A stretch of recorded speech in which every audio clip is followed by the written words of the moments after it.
Imagine just for a second that you could find a kind of secret ingredient, not just for, living longer, but for a life that feels really joyful, deeply purposeful. That's something people have always looked for, isn't it? That sense of meaning. Well, today we're doing a deep dive into exactly that. We're looking at this concept called Ikigai. Yeah, it comes from this really popular book, Ikigai, Japanese Secrets to a Long and Happy Life by Héctor García and Francesc Miralles. And what's really captivating, I think, is that it's inspired by the people of Okinawa in Japan, folks who live incredibly long lives. Especially in this one village, Ogimi, the authors, they talk about Ikigai as your reason for being, like finding that sweet spot where what you love, what you're good at, what the world needs, and what you can get paid for all come together. Right. And our mission really for this deep dive is to unpack what that actually means in practice in people's lives. Because the book isn't just, philosophy, that's what's compelling. It weaves together insights from actual science with the wisdom they got from interviewing Japanese centenarians, real people living this. So it's about understanding how this framework, which sounds simple enough, seems to underpin their amazing longevity and just their overall well-being. That framework is key, yeah. So as we dig into this, you'll start to see this really incredible link between finding your Ikigai and actually leading a long, fulfilling life. We'll explore their lifestyle habits, which are quite unique, and how this idea of flow fits into their everyday work and activities. Plus, practical stuff about reducing stress and building really strong social connections. Get ready, because there are some genuinely actionable insights here. And we'll touch on why the book suggests that being busy doing things we love is the secret to not aging. Okay, so if Ikigai is this intersection, passion, profession, vocation, mission, how does the book actually show that connecting with this reason for being impacts longevity? What's the specific link there, beyond just having those elements lined up? Yeah, that's where the book gets really interesting. Because it's not just about a job, or even one single grand purpose. It's much more holistic. The authors point out that for a lot of Okinawans, their Ikigai is deeply tied to, say, nurturing their community, or pursuing these consistent, meaningful activities day in, day out. Like, they share stories of people in their hundreds whose Ikigai might be tending a small garden for the village or joining in daily dances, not for money necessarily, but because they love it, it helps their community, and they happen to be good at it. That contribution, even unpaid, can be just as powerful for their reason for being as any career.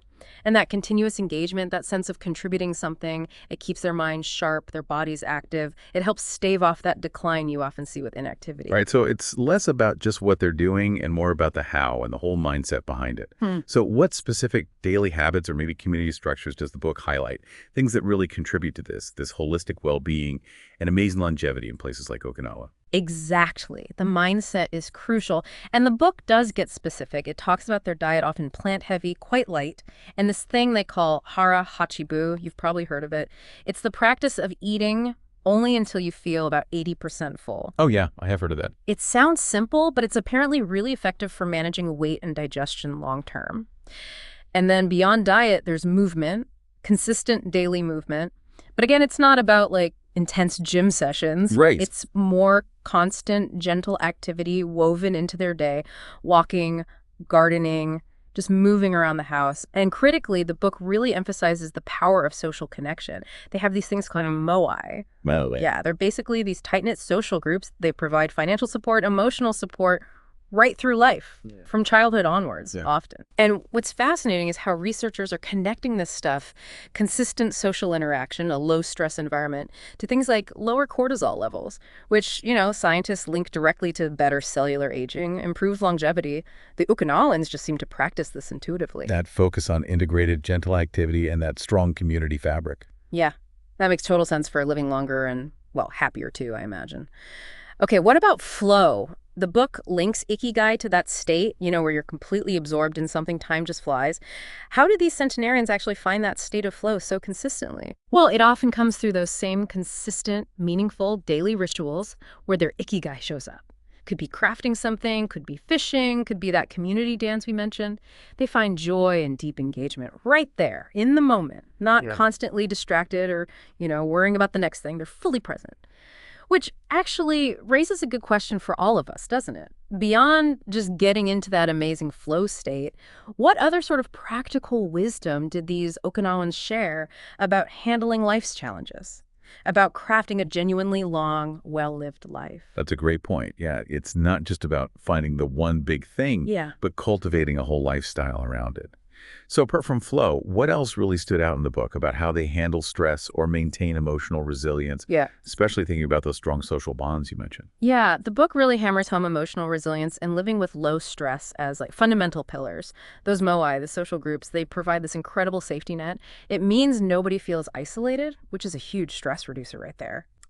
They also seem to cultivate this mindset of gratitude and acceptance, focusing on simple joys, not getting bogged down, dwelling on the past or things they can't control. And then there's this idea that I find really profound.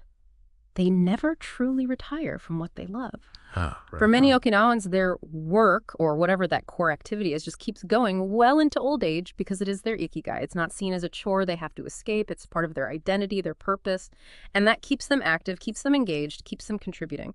So if we were to kind of summarize the essence of this deep dive into Ikigai, it's not really positioned as some revolutionary, shocking new guide. It's more like a gentle compass. That's the feel I got. And it keeps coming back to the book's final thought, that joy, connection, purpose.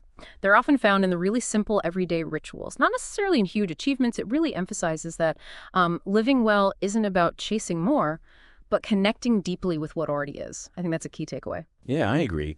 And while, some people might read it and think, okay, this sounds a bit idealistic, especially just facing really tough circumstances, I think its real value is in that simple but quite profound invitation it offers. Just to pause, maybe realign a little. And it does give you that actionable wisdom, doesn't it? Like the daily movement, eating light, and that powerful idea of not retiring from what you love because it's just who you are. So thinking about all this, what does it mean for you listening right now? The book says, our Ikigai is different for all of us, but one thing we have in common is that we are all searching for meaning. So maybe the question is, what small, consistent habit inspired by these Okinawan secrets could you maybe bring into your life? Something to help you align a bit better with your own unique reason for being, to foster a bit more purpose, more connection day to day. Yeah, and there's that Japanese proverb the book mentions, only staying active will make you want to live 100 years. Hmm. So maybe the final thought is, how might finding your Ikigai, whatever that looks like, be the key to unlocking that kind of enduring active purpose for your own journey?